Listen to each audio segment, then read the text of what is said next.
So, what are you? Who are you? What is this yourself you talk about? Are you even real? In today's video, we are going to take a look at you. We are going to take you apart and see how many things can we take away before you actually disappear. You are no more you.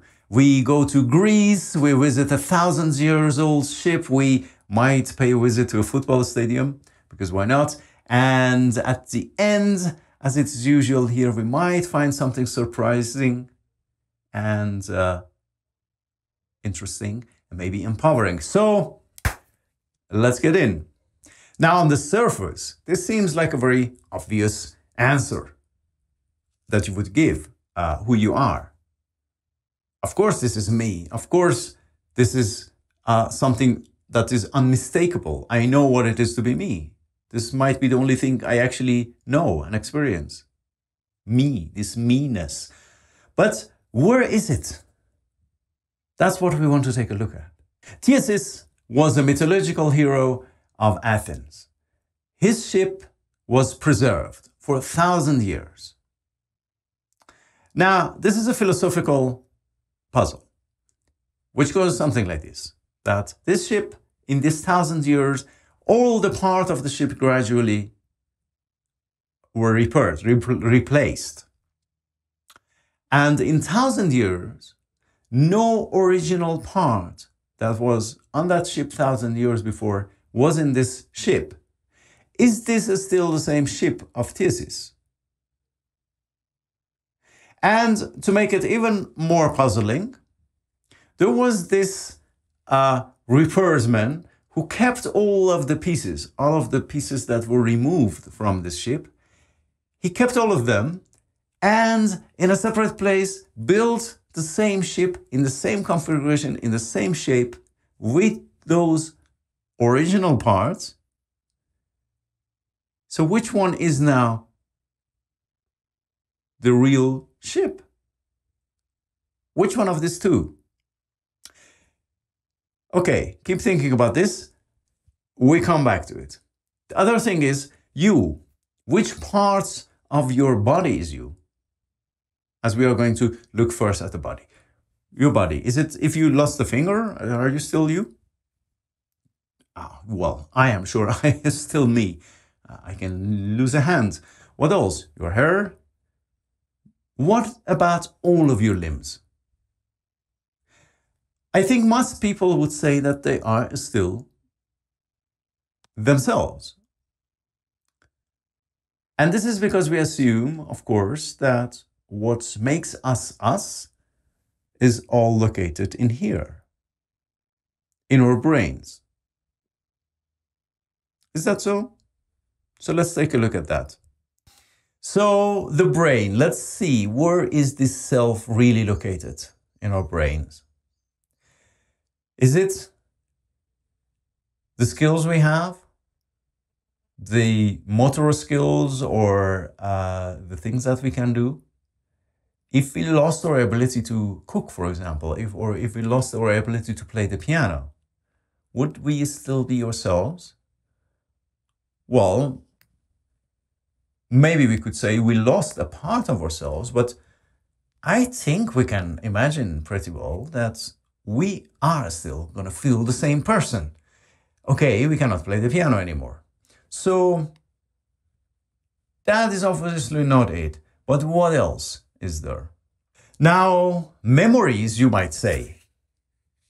I remember myself. I remember this person. Even though if I look at the pictures of myself, I see, in my case, I see a boy that doesn't look anything like me. And I know that he had different ideas about everything, almost, than me. But I still consider myself that. How is that possible? Because I remember that. I remember that boy. But how much of these memories are crucial? How many of these memories actually we do remember? Because most people don't even remember so many things about their childhood. So is it really the memories? And even if you lost all of your memories, would you still be you? Would people around you consider you? Probably, as long as something else remains the same, and that is character. Aha! So, is it the character that makes you you? What is the character? It is your temperament, it is your humor, it is how you respond to things, but also your values, your desires, your likes and dislikes. That makes you you, doesn't it? Well, we could say that makes you as you are right now, but all of these things have been changing. Some of them are maybe completely the opposite of what they were 10 years ago. At least for me, they have been. So it could be that not all my values in life have changed, but I know that they can change. Would I still feel myself? So it is not as easy as we might think, is it? Who are you? What is this you? What gives us this sense of identity? What gives us this sense of being us? Well, everything about us and in us is changing constantly. How come that we connect to that picture of ourselves? Or how come that we can imagine ourselves 20 years from now and be that person and have a feeling that we have been the same person and not thousands, if not millions, different people? Let's go back to the ship. If I arrive at that harbor and take a look at that ship, knowing this idea of the ship of Theseus, if I know this story and I look at that ship, I don't care that all of these parts have been replaced. I still see it as that ship. Why? Because I can connect a story, an idea in my head into that object over there. And that's for me enough to say that is that ship. And it doesn't matter that all of these parts have changed or not. We can take a look at the football team. I said we are going to watch football, but okay, maybe briefly then. Take your favorite football team. And they have been probably around for many years. Many players have come and gone, right? Many coaches have come and gone. They probably or maybe have changed the stadium or the flag or their shirts, the colors. Anything about them might have changed during the years, but it's still the same theme. So what makes it that?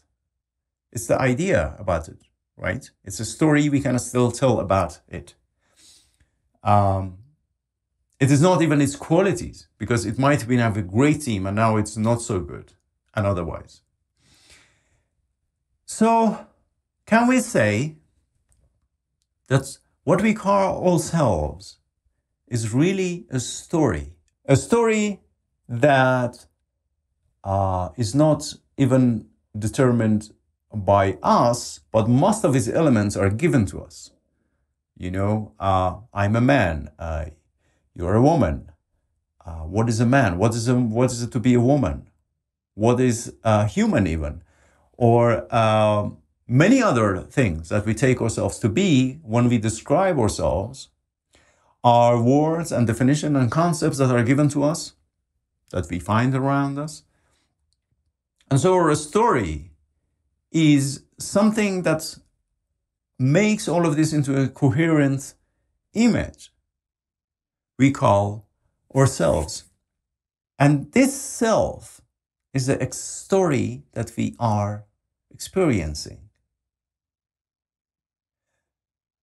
And you might say, wait a second, but who is experiencing this story? Now, many philosophers, many spirituals have noticed through different investigations or through meditations, just like insight meditations that we do on this channel. This was a pitch for the meditations. Our investigation into what is the experience. Is there an experiencer in addition to experience? Is there a thinker in addition to the thoughts? And if we really look at it, we see that there is no experiencer. Everything that we could look for as experiencer is itself an experience. There is no listener in addition to listening. There's only sound. There is this experience of the sound. There is only experience. And so maybe we could say experiences come and go. All these ideas about what we are and who we are can come and go. Thoughts, emotions, or likes and dislikes, or preferences. They are all experiences, appearances in field of experience. But maybe I am none of those, and I am this field of experience. This is something which we can give it a lot of different names, and it is given different names, like consciousness, or awareness, or subjectivity. Could it be that what I really am is this, that I am this open field of awareness in which all of these things appear, including what I take to be myself, including the so-called story of my life? And if so, what implications will this have? But before I get there, I want to encourage you to try these things for yourself. You know, knowing who and what you are is one of the most important questions in life.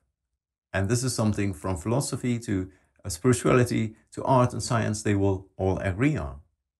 However, letting someone else, me for example, trying to tell you who you are is probably one of the biggest mistakes in life. And so insight meditations are one way to experiment this, what I was talking about, for ourselves. It is really a tool of, this is a way of doing science with our own mind.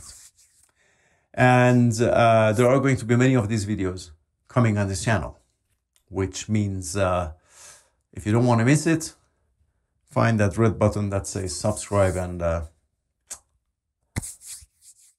yeah, I need to make the pitch for this subscribe thing something more decent. But what does it imply? That this self is just a story, and what I really take myself to be is this open field of experience, open field of awareness, open field of possibility, really. What it implies to me that is, I am not any of my possibilities, I am possibility. Now, these possibilities are of course not limitless. I am in a human body, but it frees me from this story. It doesn't distance me from this story. It doesn't mean that I'm going to throw this story away or just reject it. No, I see it for what it is. And I am not locked in it. Because when we try to justify everything in our life according to this story. Subconsciously, we live and continue and we protect this story, this personal identity, which can be a prison. And we know this. We know how many of us suffer in these stories that we have told us. And they keep us back from being what we can be. They keep us back from experiencing life. And by life, I mean flow, change. Because we want to grab it. We want to put it in a box. So I guess we can wrap all of this up by saying that one way to see ourselves is as this container, as this conscious life. And anything that it contains at any moment, or any content in this box, is never going to define what this is. And these are just possibilities of this context. These are just possibilities of a conscious life. And there is such a great freedom in that. Freedom from the stories they told us, the stories we told ourselves, and the stories we believe in which we suffer. Now, there are some nuances here and there that I purposefully omitted to just hopefully keep this a bit of a straight story. And there is a meditation that is going to be coupled with this video. I'm going to make that, and there are other videos that will be talking about this concept of self, the other, the experience, and many other things like this. I would love it if you would let me know who you are, what you are, and what your ideas are about this, and what is your reflection on this video in the comments. And thanks for watching.